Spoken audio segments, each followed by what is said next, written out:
할렐루야. 주일 오후 예배에 나오신 여러분들을 주님의 이름으로 환영하고 축복합니다. 오늘은 특별히 우리 이 여전도의 회원님들을 더욱더 축복합니다. 우리가 살아가고 있는 이 시대는 참 많은 문제들이 있는데요. 진정 알아야 할 것에 알지 못하는 문제가 있습니다. 돈이 없어서 기술이 없어서 망하는 것이 아니라 지식이 없어서 망하는 것입니다. 지난 코로나 때, 지금도 코로나가 다시금 많이 다가오고 있지만, 지난 코로나가 시작됐을 때 그 어려움도 코로나에 대한 정확한 처방이 몰랐기 때문이었고, 또 경제적으로도 정치적으로도 우리가 살아가고 있는 이 세상의 모든 도덕적인 문제, 폐륜적인 행위도 바로 알아야 될 것을 모르는 데서부터 어려움이 찾아오고 있습니다. 옛날에 한 농사꾼이 있었습니다. 근데 이 농사꾼이 시장에 나가서 아주 아름다운 거 하나 사갖고 왔어요. 그것이 무엇이냐면 거울이었습니다. 그래서 그 거울을 보고는 하도 신기해서 이렇게 감추어 두었다가 심심하면 이 거울을 꺼내서 보면서 막 웃고 있는 거예요. 그러니까 어느 날 부인이 남편의 행동이 너무나도 수상해서 장롱 속에 있는 그 거울을 꺼내서 이렇게 보았습니다. 그랬더니까 그 거울에 어떤 젊은 여자가 있는 거예요. 그래서 부인이 그 거울을 보고 깜짝 놀라가지고 시어머니에게 달려갔어요. 시어머니에게 달려가면서 울면서 말했어요. 어머니, 어떻게 이럴 수가 있어요? 남편이 제 몰래 어떤 여자를 숨겨놓고 지금 밤마다 만나서 속삭이고 있잖아요. 이렇게 어머니에게 이야기를 하는 거예요. 그러니까 어머니가 마음이 너무 아프셔서 그 어머니가 그 말을 듣고 방에 들어오셨어요. 방에 들어가서 그것을 거울을 보고 또 나가셨습니다. 그러면서 이렇게 이야기하시는 거예요. 내 아들이 참 바보네. 아니 저 늙어 빠진 할머니를 데려다가 뭘 하려고 저러나 이러시는 거예요. 여러분 바로 이것이죠. 거울이 무엇인지 몰랐던 것입니다. 몰랐기에 놀라고 몰랐기에 섭섭해하고 또 몰랐기에 욕하는 것입니다. 여러분 무엇이 중요합니까? 정확히 아는 것, 그것이 중요한 것입니다. 병원에서도 무엇이 중요하죠? 정확한 진단이 중요합니다. 이 정확한 진단만 있으면 처방은 쉽게 되는 거예요. 근데 오늘 말씀을 보면 이스라엘 백성들이 저지른 죄 한 가지, 그 한 가지가 말씀에 등장합니다. 그 죄가 무엇이냐면 어떤 죄냐면 하나님이 보시기에 가장 핵심적인 그런 죄였어요. 하나님께서 하나님의 백성이라고 하는 이스라엘 백성들이 하나님이 원하시는 것이 무엇인지 정확하게 몰랐습니다. 그래서 그 하나님의 백성이라고 하는 이스라엘 백성들이 열심히 무엇인가 했지만 하나님 보시기에는 죄를 짓고 있었던 것입니다. 오늘 우리에게 주신 말씀 5절을 보면 이런 말씀이 있습니다. 베델을 찾지 말며 길갈로 들어가지 말며 브엘세바로도 나아가지 말라. 길갈은 반드시 사로잡히겠고 베델은 비참하게 될 것입니다. 라고 말씀하고 있습니다. 당시에 하나님의 백성들이 이제 남과 북으로 우리 남과 북처럼 이렇게 갈라진 상태였어요. 근데 하나님께 예배드리는 곳은 북에 있는 것이 아니라 남쪽에 있었습니다. 그러니까 이 북왕국 이스라엘 백성들이 하나님께 제사를 드리기 위해서 그들이 찾아갔던 곳이 있었습니다. 그것은 바로 베델, 길가, 브엘세바 이 세 곳이었어요. 그런데 이 세 곳에서 드리는 제사가 하나님이 보시기에는 잘못되었던 것입니다. 여러분 근데 베델이 어떤 곳인지 아십니까? 야곱이 꿈을 꾸잖아요. 길을 가다가 꿈을 꾸는데 사닥다리가 나오고 천사가 왔다 갔다 하면서 그곳에서 이 야곱이 하나님 앞에 제단을 쌓고 제사를 드렸던 곳이 베델이에요. 길갈은 어떤 곳이었죠? 이스라엘 백성들이 가나안 땅에 들어가면서 요단강가 그 건너게 하신 그 하나님을 기억하기 위해서 요단 강가에 있는 그 가지고 온 돌을 쌓고 하나님 앞에 첫 번째 제사를 드렸던 곳이 바로 길갈입니다. 그럼 브엘세바는 어떤 곳이었죠? 아브라함이 하나님 앞에 제단을 쌓은 곳이 브엘세바예요. 그러면 이 세 곳이 길갈, 브엘세바, 베델 이 곳이 다 나름대로 정말 하나님 앞에 예배드렸던 제사 드렸던 의미 있는 곳이잖아요. 다도 그런 듯한 의미가 있습니다. 그런데 이렇게 이스라엘 백성들이 예루살렘 성전에서 제사를 드리지 못하고 다른 곳에서 하나님께 제사할 곳을 찾았지만 문제가 있었어요. 문제는 하나님께서 그런 곳에서 드리는 제사는 받지 않으셨다는 것입니다. 하나님께서 그곳에서 드리는 제사를 받지 않은 이유 있습니다. 두 가지가 있어요. 첫째는 무엇이었을까요? 그곳이 바로 하나님께서 택한 곳이 아니었기 때문입니다. 열왕기상 9장 3절에 보면 이런 말씀이 있어요. 여호와께서 그들에게 이르시되 내 기도와 내가 내 앞에서 간구한 바를 내가 들었은즉 나는 내가 건축한 이 성전을 거룩하게 구별하여 내 이름을 영원히 그곳에 두며 내 눈길과 내 마음이 항상 거기에 있느니라. 하나님이 말씀하신 거예요. 하나님께서는 예루살렘 성전, 그 예루살렘 성전을 거룩하게 구별하셨어요. 그래서 예루살렘 성전에서만 제사를 받으시겠다고 하나님이 약속하셨던 것입니다. 그러니까 지금 이들이 예배를 드리고 있는 제사를 드리고 있는 베델, 길갈, 부엘세바는 그들이 보기에는 나름대로 의미가 있었지만 하나님이 보시기에는 하나님이 정하신 곳이 아니었기 때문에 그냥 자기 사람들이 마음의 편의에 따라 드린 그런 장소인 뿐이었던 것입니다. 여러분, 요즘 우리 어떤 시대 속에 살아가고 있습니까? 주 5일제 근무잖아요. 그렇죠? 주 5일제 근무여서 어떤 교회는 토요일 날 예배 드리는 교회도 있어요. 금요일 날 예배를 드리는 그런 교회들도 생겨나기 시작했습니다. 금요일에 예배 드리고 토요일에 예배 드리고 그 나머지 시간은 그냥 주말을 즐겁게 편하게 즐기라는 거예요. 또 하나는 또 자기가 드리기 편한 곳에서 그냥 예배를 드리면 된다라고 많은 사람들이 생각하는 것입니다. 우리의 편의에 의해서 하나님 앞에 예배 드리는 것이죠.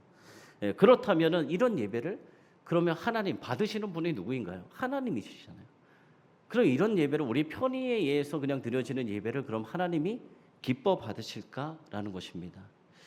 여러분, 우리도 마찬가지입니다. 자기 만족을 위해서 예배를 드리는 그런 분들도 있어요. 그런데 예배를 받으시는 분이 누구시냐는 것이죠. 예배는 하나님이 받으시는 것입니다. 그래서 우리가 하나님께 예배를 드릴 때는 누가 기뻐하실지, 누가 대상일지 그것을 기억하고 최고와 최선의 예배를 드리는 것입니다. 여러분, 제가 이제 청년들을 담당하고 있는데 어제 수련회를 다녀왔습니다. 1박 2일로 금요일, 토요일 이렇게 다녀왔는데 그 전부터 저희가 계속 기도하고 있는 제목들이 있었어요. 예배가 살아야 된다. 예배가 살아야 된다. 기도하면서 예배 여러 가지 말씀과 찬양과 기도와 여러 가지 요소들이 있죠. 근데 찬양팀이 항상 좀 아쉬웠어요. 누구를 또 세워서 막 하려고 해도 이제 아이들이 스스로 나서는 청년들이 많이 없고 그러다 기도하고 있는 가운데 우리 청년들이 스스로 우리 모두가 찬양팀을 하자. 이런 얘기가 나왔어요. 그 마음을 누가 주셨을까요? 하나님이 주시는 거죠. 회중에 아무도 없잖아요. 모두가 나와서 찬양을 하면. 근데 그 찬양은 누가 받으시는 거죠? 하나님이에요. 하나님. 그러니까 우리가 하나님 앞에 찬양하는 거잖아요. 우리가 하나님께 예배 드리는 거죠. 받으시는 분은 하나님밖에 없습니다. 우리는 모두가 나와서 하나님 앞에 찬양을 올려드리는 거예요. 회중석에 누가 계십니까? 찬양을 받으시는 하나님이 계시는 거예요. 둘째로 그러면은 왜 하나님이 제사를 예배를 받지 않으셨냐? 그 이유가 있습니다. 그들이 드렸던 그 예배가 우상 숭배가 되고 말았기 때문입니다. 이스라엘 백성들이 베델이나 길가에서 부엘세바로 찾아 나가서 제사를 드려봤지만 하나님께서 받지 않으시는 거예요. 왜냐하면 그 예배는 그냥 형식적인 영적인 감격도 하나님을 만남도 없는 그런 형식적인 예배가 되었기 때문입니다. 호세아 4장 15절 말씀 보면은 이런 말씀이 있습니다. 하나님의 집이라는 이 집, 하나님의 집 베델이 나중에는 이 이름이 어떻게 되냐면 하나님의 집 베델인데 이 집이 나중에는 벳아웬이라고 불려요. 이 벳아웬, 이 집의 뜻은 무엇이냐? 우상의 집이라는 것입니다. 하나님께 예배를 드리는 곳이 나중에는 우상의 집으로 고쳐져 불려지고 있어요. 그들이 조상 때부터 하나님을 만나 거룩하게 예배를 드렸던 그 자리가 이제는 하나님만을 섬기는 자리가 아니라 하나님께 예배를 드리는 자리가 아니라 우상을 숭배하는 자리가 되고 말았다는 것입니다. 오늘 하나님께서 우리에게 던져주시는 메시지라고 할 수 있어요. 여러분들이 누구에게 예배를 드립니까? 하나님께 신령과 진정을 다해서 이 아모스 말씀을 통해서 이스라엘 백성들이 다시 살 수 있는 길을 우리에게 말씀해 주셨듯이 우리도 신령과 진정으로 날마다 하나님 앞에 예배 드리기를 소망합니다. 오늘 말씀 4절을 보면 이런 말씀이 있습니다. 여호와께서 이스라엘 족속에게 이와 같이 말씀하시기를 너희는 나를 찾으라 그리하면 살리라. 또 6절에 또 말씀하세요. 너희는 여호와를 찾으라 그리하면 살리라. 우리가 살 수 있는 비결이 무엇일까요? 여호와를 찾는 거예요.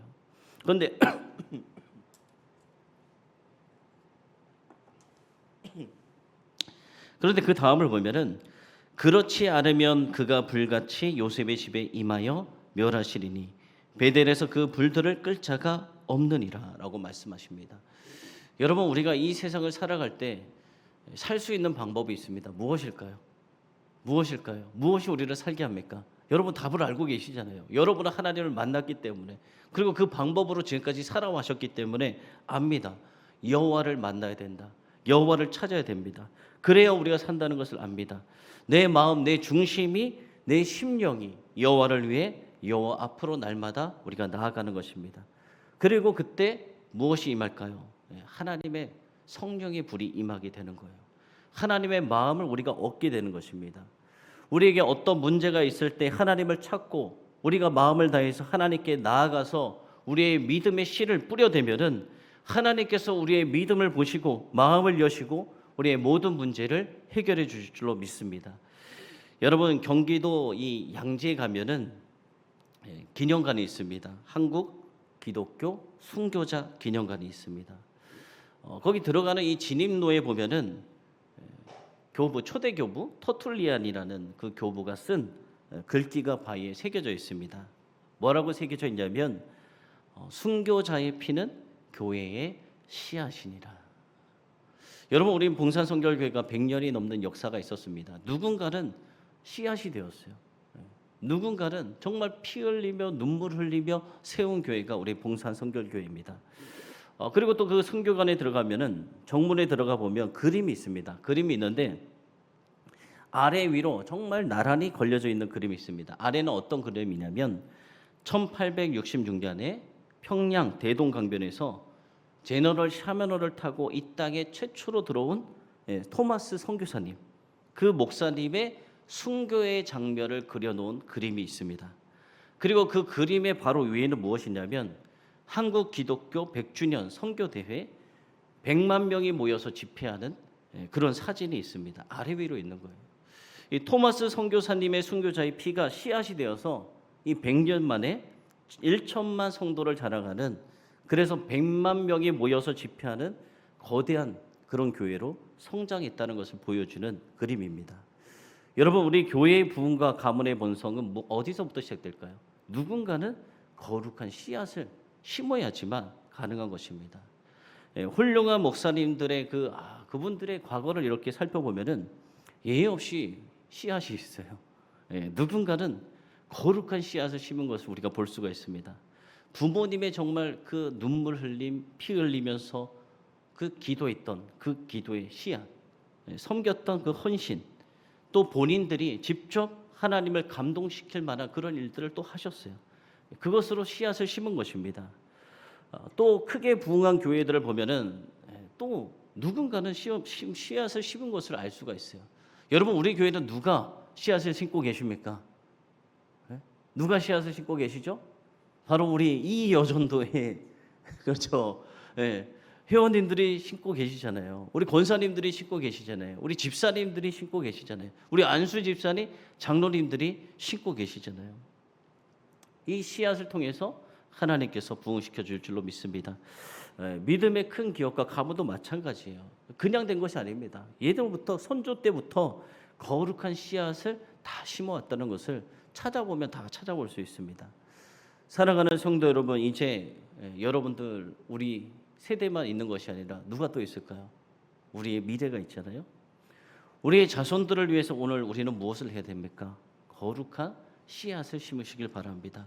눈물의 기도의 씨앗을 심으시길 바랍니다. 피와 헌신의 땀의 봉사를 심으시기 바랍니다. 지금 여러분들이 복된 삶을 살면서 이 누리는 것이 어디서부터 왔냐면 과거에 여러분을 위해서 여러분의 어머니, 아버지가 씨앗을 심었기에 여러분들이 누리고 계신 것입니다.